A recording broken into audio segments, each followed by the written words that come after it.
we double checked it, and then actually the morning of the games, it's not at 3 o'clock like I was with my dogs, watching film, and I went back to your second game against Veronica, and I watched the first series again. I stopped. This formation in the rest looks a lot like what we've been saying. So I think they got a first down and just want to shut them down. And we were very interested. I was very We have athletic teams. We don't have these guys to money it up. So when we look up the titles, sometimes, and I mean, I don't know the play, like watch back this thing. I know play like shit. All right, guys, you open up there. Get rolling here. Yeah, let's go. Keep it way too long. I know I'm last one of the day in here. Yeah, I'm thirsty now. No worries. This is clear, Coach here. So I know most of you. My name's Isaac LeBlanc, Waterville High School. I started fresh with 8-man. When I started coaching, it was 2020, and we were in the middle of the pandemic. And just a little bit about me. I'm from Jay. Played high school football for Jay before they became Spruce Mountain. And then I went to school and went and lived in the Waterville area since 2008. And upon graduation, I was working as a youth rec director at the YMCA in Waterville, and that's where I got ingrained with the youth football program there. Administered the program for about a decade, coached a few youth teams, got my connections with the high school program some, and then got a lot of great relationships in the community, and it allowed me an opportunity to apply for the job when that job came out, and it was at the same time when they were transitioning to 8-man. So I don't have anything to compare before 8-man. We are 8-man football. The kids that I've coached believe in it. I got great assistant coaches. I got one right here with me, and I've been very fortunate to be part of this program and 8-man football. We believe in it, and you know, we've had some success along the way too. Been a very rewarding atmosphere. 8-man football works for us. For the last 4 years, it's worked for us. I'm just going to go over some slides. I've heard some really great presentations today on 8-man, and I want to just reiterate some similar things I've heard. Anything I put up here, it's not to brag, it's just proof that it works. Proof that it's worked for us, and our kids and our community is buying into it. Just a little background, Waterville football, when they were trending out of 11-man, not real successful in terms of number of wins, a decline in player growth.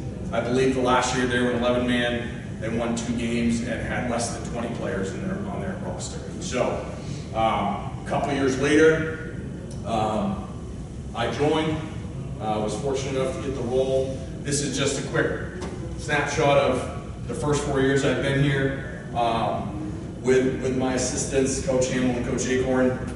Our numbers have grown almost 100%. We had 34 guys on our roster this year. As you can see, it's gone up a little bit each year. I will specifically say, for me personally as a young head coach, getting a job during COVID was the best thing for me. I got hired in June of 2020, and I was able to, because we all had to just play the 7-on-7, the passing league stuff. I really got to think about, how do I want to develop my program, and how do I want to build it? The X's and O's, and figure out all that, but it really gave me a great opportunity to set what I wanted in our football culture. I had a benefit of knowing a lot of the kids that were playing football for us at the time. I had previously coached most of them youth football. So I had a relationship with the kids, the parents, and I tried to use that to my benefit in terms of growing our program and trying to build a culture. So obviously our enrollments have continued to go up, and before I move on, I think the number game for us is 8-man is a benefit for us because it is allowing us right now to have all of our kids playing at a level that is appropriate, whether they're a varsity level player or a JV. The last 2 seasons we've had a JV season, they've played 4 to 6 games. So those kids that really aren't fundamentally or physically ready for the varsity game, they're playing in JV 8-man football games. And they're getting ready for the next step. If we had to play 11-man right now, it would be tough. We would have a lot of kids that probably aren't ready. So 8-man gives us the opportunity and the flexibility to have all our kids playing at a level that they should be playing at. Just some results from the last 4 years. 2020 was the 7-on-7 league, and that was just more of a culture building year for us. We actually took our 7-on-7 games pretty seriously. We were trying to win those games. I was trying to come in and set a culture like we're here to compete. I do remember that as foolish as it sounds, it really isn't foolish. Our goal for our 7-on-7 year was we're going to have a winning record. We finished that year 5-4. That was a big deal to those kids. As crazy as that may sound, you got to try to make something out of a bad situation. COVID wasn't the greatest thing for anyone. That was our goal. We finished 5-4. It actually got us a little momentum going into the next year. We go into 2021, and it was a learning year for a lot of us. We were fortunate enough to get all the way to the state championship game, and when we did it back-to-back seasons, 2022. I think we put together a lot more pieces on the defensive side of football in terms of being able to limit teams on the offensive side scoring. Was able to get ourselves back to the big game again. Unfortunately, haven't been able to get that big one yet, but great success in the first couple of years. This past year, we got to the semifinals, but didn't advance past that. So, but I am proud to say that our program, our players, and our coaches, we've been in the playoff mix every year. We've won playoff games every year. We've been at the big game twice. So our kids are bought into what 8-man football is. We're excited to play football here. I go to ask ourselves, and myself when I was putting this presentation together, why? Like, why do we think we're getting the results and the enrollment? And you can get into the X's and O's, and we take great, importance in how we prepare for our opponents, but for me, I remember the biggest and most important thing is what we do to set our culture. And I know Coach Hamill was right there with me from literally day one when I started, and the first thing we talked about, it wasn't about what offense are we going to run, what defense are we going to run, who's going to play what position. It was what are we going to preach and reward in our program. What are the expectations that we're going to set? And right now, it's evolved a little bit over our 4 seasons, but most of these have been here since the beginning, and we got to get our kids to believe in what they're doing, trust the overall process, have great effort, which I'm going to speak on at length today, integrity, having a team-first attitude, accountability, commitment, and then toughness, both mental and physical. So those are the 7 pillars of what we are, what we're about, and what we do to operate as a program day in and day out. I'm going to go through here in a few minutes and show you guys some examples of effort. But one thing that I have found as a young coach is when you go through film with your players, you review a game or you're preparing for the next opponent, find ways to praise them, show them even if they make a mistake, if they're playing all out and they account for a mistake and make up for it, show them that it's important. And effort is one of our primary pillars for our core values, so we need to do that. Offense, reward plays a common eye doesn't see, right? Everyone knows the kid who scores a touchdown, okay? Everyone knows who throws a touchdown pass. What about that block, right? Or an unselfish play on the backside. Defensively, never give up. It's cliche, but it is so true. Never give up on a play, especially in 8-man football, right? There are going to be big plays. I'm going to show you some of ours through some of our film sessions, you're going to see some guys make some really bad plays on here. But I kind of like that because then you're going to see the results of the bigger picture of one or two kids' desire to not give up on something and what the actual result of the situation was. Special teams, I take a lot of pride in special teams. I feel like over the course of our 3 seasons, we've won the special teams battle in most, if not all, of our games. And quite frankly, the effort we've given on special teams really decided our ability to get to at least our first state championship, and it played a part in our second one. So our kids, knowing special teams is not off place, we practice special teams every day. We have our units that we go through every day, our lineups, where we might attack them, what we're going to do against the team's look. So our kids are ready. They're not just, I can't remember which coach was speaking about earlier today, but someone was saying, you know, you're not just throwing in random kids on your special team look, that's going to cost you ball games.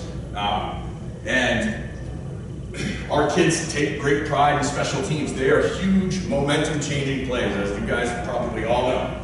They can really change the landslide of the game. So I'm just going to go through a few of our examples. You're going to see some really bad stuff, and then some really good stuff of what we've done. And sometimes you're going to see good and bad in the same exact play. But then I'm going to describe the situation that we were in and what ended up resulting from that. Just a couple of quick things that we also try to do to keep our kids engaged. We've done, for accomplishments, we've done stickers on helmets for certain accomplishments. We started last year, this was Coach Hamill's idea, a weekly warrior, kid of the week. Whether we win or lose the game, who demonstrated our core values the best that week, both in practice and then through that week through the game. And then we award that the following Monday when we come back to start our week for the next team while we're going over the previous game. So it's it became a big deal for the kids. The most important thing I guess I would recommend everyone here is, if you have the ability, and you all should, because I'm sure you all have countless hours of film, go through and find little things that your kids are doing well, and let them know. And most importantly, even if they're not like the starter or the star player, the kids that maybe are second string, maybe the future of your program, is there something they did when they got in a game that is what you want reflected in your overall program? Show them that. Let them know that that is important. That's what's going to keep them coming back, and then they're going to talk to their friends, excuse me, and they'll talk to their friends. It's what going to keep building your program. So, I'm going to switch over to my huddle, and I'm just going to give you guys a few examples of what we have over the last couple of years. So, first one, this play here, we're playing Bucksport this year, and this was our exhibition game. We were thrilled when we got Bucksport on our schedule. We knew they had some really good players. They had a good year in your guys' league. They won a bunch of games. They had some talent, so we were very curious early on in the season how we were going to stack up against them. So, you're going to see a bunch of guys on our defense here, exhibition week. Terrible breakdowns, a couple of guys not really hustling, but you're going to see one kid here make a tremendous effort play. So this kid I circled here, he was a senior linebacker for us. He was a 3-year starter for us. He started as a sophomore. He's going to break down, do a terrible breakdown. He's going to miss a tackle here in the flat. And I'm just going to let this play out and just kind of follow this kid. Right? Corner takes a terrible angle. Right? My linebacker is on his butt, on the ground. One of their best players, one of the best players I thought we saw all year, number 4 from Bucksport, is off and running, and we have terrible breakdowns, terrible pursuit. My guy is literally 10 yards behind him. 10 yards behind this kid. Ref's in his way too, okay? We showed him. I went back that next Monday and I showed our team this play. Because what happens here is simply incredible for why you should never give up.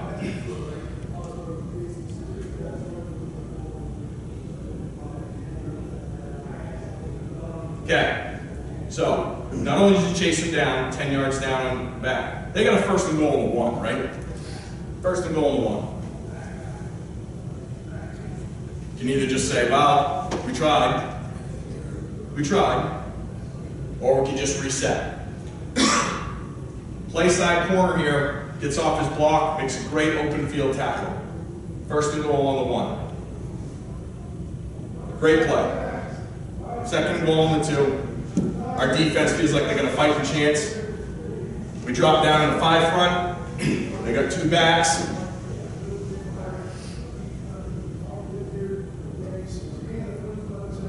Now, my nose guard there doesn't go across the correct side of the lineman. However, and we miss a tackle, but we get just enough of them. We're still hustling down. Our corner comes down. Now they got 3rd and goal, and they hit 7 or 8. This kid right here, 10th grader, sophomore, really playing his first varsity football game ever, right? But he's got a great attitude, right? Kids are amazing. He just whiffed, okay? This kid's a heck of a player, great athlete. But instead of giving up on the play, we have our backside end come in, and he doesn't make the tackle, but he makes him cut back up, dive. Now we got him in 4th and goal. We got him in 4th and goal.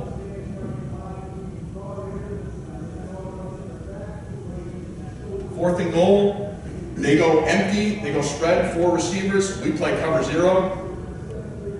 And we send 4 guys against 3 blockers because we don't want to give them time. We're just not going to give them time. We're not sitting back. We make him make a quick throw. We feel like we have great coverage here. He's got to make a quick decision against pressure. Force the issue. He throws the ball over the kid's head. Oh, there we go. So, before I go on here, I guess what a teaching moment for our kids. I dial it all the way back to that first play where Gavin Holyoke, that Bucksport receiver, had a heck of a year. 10 yards in front of a kid who's on his butt who just missed the tackle. Right? Exhibition game, I get it. When both teams pulled their starters in the exhibition game in the 3rd quarter, we were winning by 6 points. Difference in the game. Difference in the game. Right? So, again, I'm sure you all have these type of examples. Maybe even something different like that. Same exact kid. I'm going to use this kid again. I'm going to miss this kid. I wish I had him another year, but he's got to play corner this game. This is late this season against Mountain Valley. We got a few injuries. He's playing. They whooped us this night. But this is just another effort play. Backside corner. We blew coverage on the front side tight end. Just completely gone. Chases him down. Pops the ball up through the end zone. Touchback. We get the ball. Kept us in the game.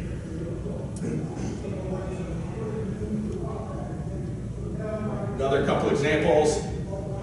This kid here that just fell down is a sophomore, 1st-year player. Soccer player the year before, never played football. Came back, played football, worked his way into a starting role. This is our playoff game against Mountain Valley this year. Falls down, gets his butt back up, pops the ball up. We get on the ball, and I like to, joke around with my kids a little bit, because I get on them quite a bit. But I do tell them every once in a while I do get happy. So, you create a turnover, I'll get happy. Right? So, and I love showing my emotion in the game because I want my kids to know that I care. Okay? And that was a big play. That was a huge play in the football game for us. And this was a team, by the way. When I say they whooped us the week before, it was ugly. It was bad. And for our guys to come out and play hard, get a couple turnovers. This kid here, senior, captain, 3-year starter, all-conference player, going to be our Lobster Bowl player this year. This is his first game ever playing quarterback. We were a little short-staffed in some areas. So we just put our best player in that spot, and this is just an effort play. This is just an effort play. 4-on-1. Finds a way to get in. We go up 3 scores against Mountain Valley at their house. Game, mentally, they were cooked. Mountain Valley was cooked after that play. This is an effort thing from our defensive line, just a bunch of guys doing what we asked them to do, being physical up front, and they're running back. I mean, any of you guys play them this year? Number 3 was our co-league MVP, Caden, also phenomenal player. The whole key to him is don't let him get going. If you can keep him sideways, we got guys, arm extensions, stringing out a play, backside DN ends up making the play. We got 3-4 guys on the tackle. Just great discipline, great effort. This play here, I go back to guys that haven't played a lot for you. This kid right here for us, 10th grader. He'll tell you he's a lot better than what he really is, right? But he works hard, and he got himself into the game late in the game here. But I showed this on purpose to our guys the next day. Our quarterback here fumbles the snap, he falls. It's not a good conversion. This is a 2-point conversion near the end of the game. But I showed our guys this because this kid cares. Where does his man go? I can't even see him. Right? Just basic things you tell kids. Block to the end of the play. That kid felt like $1 million when we told him and we recognized him in front of the team. Okay? That kid's excited to play football for us this year, by the way. I teach JMG at Waterville High School. I have him in one of my classes. He talks to me about football almost every day. He's ready to roll, right? Just little things if you can recognize your guys. I got a few more here from the previous year. Here's a special teams play. Disregard the illegal man downfield. This was not a planned fake punt, and the refs didn't call it illegal man downfield. But our center feels like he thinks he's going down to make a tackle. They don't guard the outside gunner, so our 2 veteran players just have a quick audible. They throw it to him. My center recognizes it, gets enough of that man 40 yards downfield, springs him for a touchdown. Right? Another special teams play here. This was in our 2022 Morse playoff game. Morse started this game out. They controlled the game for the first quarter and a half. We're down 6-0, I believe, at this point in the game. We get them to punt to us, though. The same kid that you just saw make the block in the, on the punt team makes another great effort play here. This completely changed the entire momentum of this playoff game. He's almost 5 yards behind our runner. Busts his tail up the sideline, gets in front of 33. 6-6, we end up getting the 2-point conversion. We go up 8-6. We get him in a 3-and-out. That's why my coach won't punt. Yeah. No punt? Yeah. But what an effort play, though, by that kid, right? Not going to get credit, right, for the touchdown, but what an effort play. We want to recognize that. Even bigger point in our season, so we beat Morse the following week in, this was the Northern Maine Championship against MDI. Heck of a team, by the way, not just this year, previous year, super well coached. We always feel like we lose 5 years off our life every time we play these guys. We know we got to be ready. That's the drive there. Yeah. So, backside corner, you're going to see my end get blown out. My corner gets sucked up on a block on play side nearest us. And you're going to see this backside corner chase this down. I mean, just terrible play up front. Kid's taking a proper angle pursuit, gets the stop. Now, why is that important? We show that play, and we showed that play the following week before we're getting ready for the state championship, because we said if Dawson, that's our corner's kid, if Dawson doesn't make this chase down tackle, we're down 18 or 20-6. We were down 12-6 at this point in the ball game. Third quarter, we're down 12-6. That was the last first down they got the rest of the night. So this is the ensuing, their red zone possession after that long run. Our guys reset, they trust and believe in each other. We send our linebacker on a blitz, right? Momentum's kind of already changed right there, because now they're in 2nd and 13. Flying the ball, we got them in 3rd and long. They get us here on a dive, but it sets up a 4th and short. Probably the biggest play of the game to date. Our middle backer here blows up the center, doesn't make the tackle, but blows the whole play out. We get the ball back. After we got the ball back there, we went on like a 15-play drive, went down, scored, got the 2-point conversion. We're up 14-12. I've never had a 2-point lead feel like a 20-point lead. So that's what it felt like. They could not believe what had just happened. And it was just a slow death. And it's all because our kids making those little plays. And we continuously try to recognize them.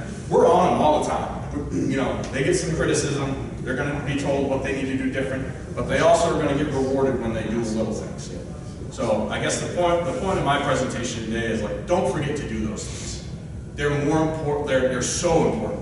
They're so important to the overall success of your kids and the psyche of your kids. Even if they're the most humble kid in the world, they want to be recognized. So when you see good things happen, recognize it. But that's what I had today. I don't want to take any more of you guys' time.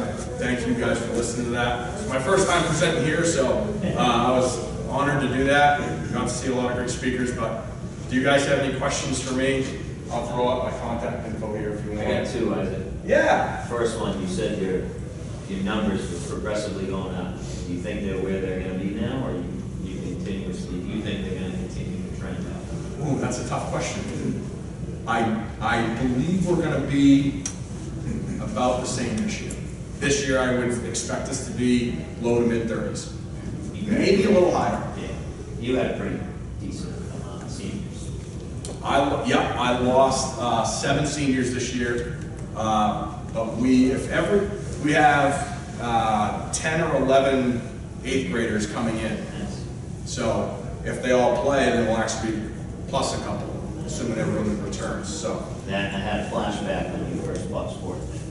Were you on the team that played Buck Sport in the state championship at J? I was. So Yeah, didn't go well. Bring it up. I didn't bring it up. It was just Jack. Yeah. Didn't go well. I was a I'm so old. sophomore. I coached when Tyson played. I coached against Bonham. Yeah. So, you referred to Coach Hamel, right? So did you, Coach Hamel, finish his last year at Waterville in fall of '93? Yes. So you were in the Shrine game in '94, and I coached you. Were you playing the same one? I was on that staff. Mike Stavisky and, yeah. Our special teams hurt us. He put me on defense. I was fine. You were a Waterville guy, I wasn't a You guy. two should go do the live tackle. I saw that, but I'm like, is that gonna be before or after the Oh, yeah.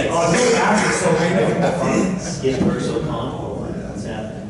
Can you go over your whole offensive scheme for this coming year? So No, the same, we're playing them. Panthers versus Gulls, baby. We're playing who?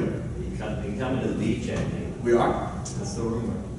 I'm making a schedule. Great test for us. That's why I'm asking you roster questions. yeah.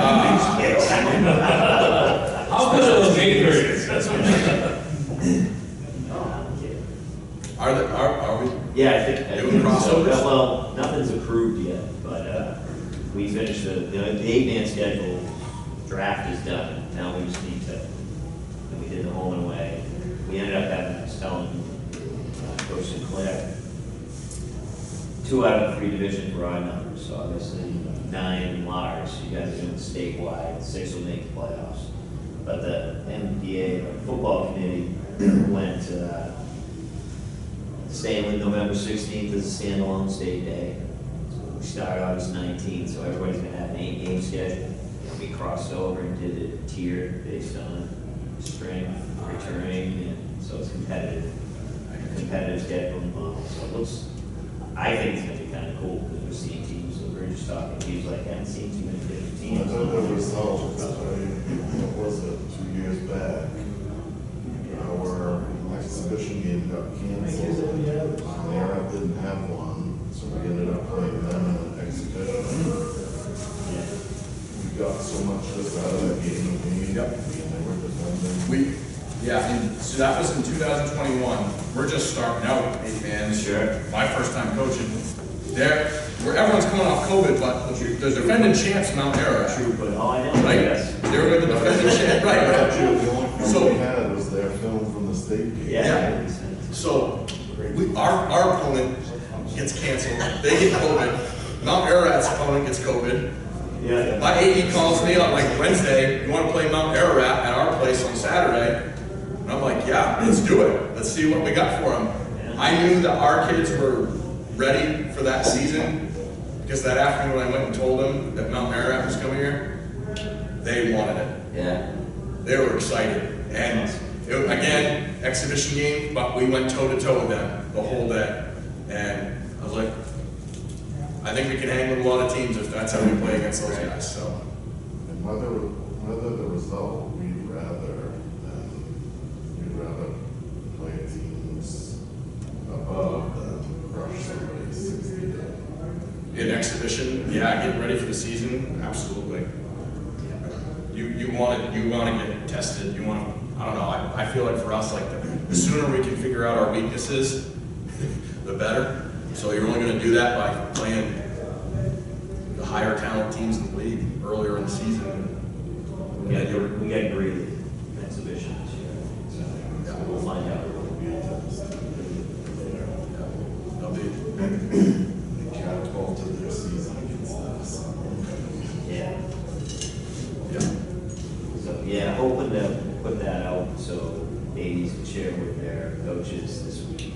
Dean, did you say that there's 9 teams in large? Yep. Who else moved? Well, Spruce dropped down to small. Oh. And Brunswick will. Brunswick. And Mountain Valley. I didn't realize Spruce went down to small school. Yeah, and Tierville, Miranda Cook, and Mackinac Cook. Yeah, I knew about those 3. I did not realize Spruce. Yeah, so it's 9 large, 8 in North Small, 7 in South Small. So there was no way to do it visually. Everybody would have had crossovers of 5s. Yeah, no. We listed 1 through 24. Kind of, it was Arch, Mike Archer, Bucky Down, Paul True, myself. So it was 1 from each group. And yeah, so it looks good. There's some cool games. There's some pretty cool matchups. There's some travel, but yeah. Mountain Valley twice, too. And The year we 2 years ago, we went to Irigo twice, Mountain Valley twice. Mountain Valley's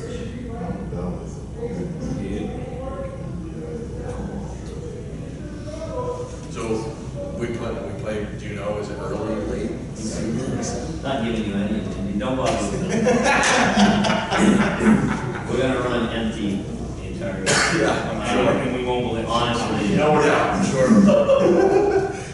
Honestly, I will check right now. It's And not- again, no one's accepted yet, but, is it Heidi? Heidi, right? Yeah. She asked, we never talked.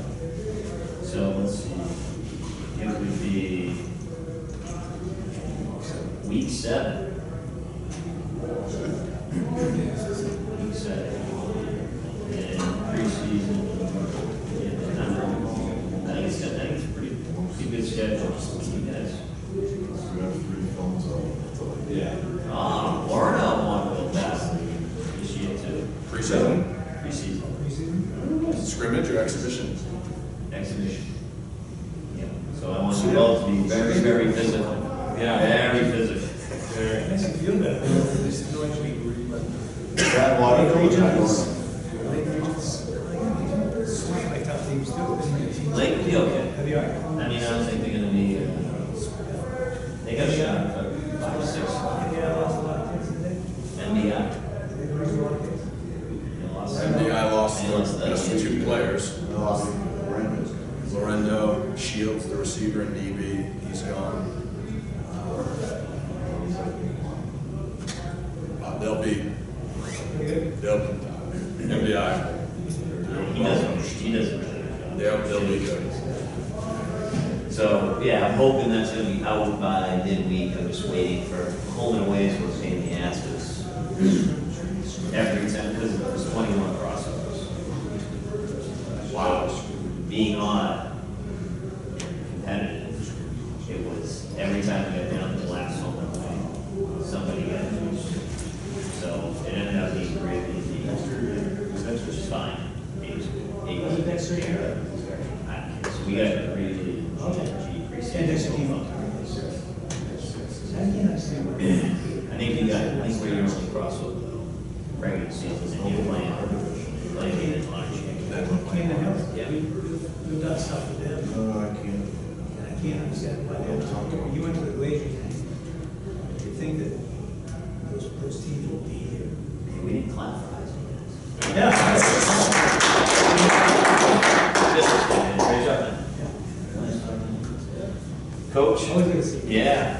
Pleasure. Phil, good to see you. Guys, great presentations. Nice job, Coach. You guys beat me that show. Good to see you. Anytime. Hebron, when you gonna get some guys? Oh, we'll see, we'll see. Yeah, I'll be That'll there. see. Yeah, I'll be as a spectator. I was like, we should do the kids, yeah. Make them and watch some of them. Practice and stuff. Yeah. I thought it was just supposed to. Yeah, everybody's in the FA again like they have.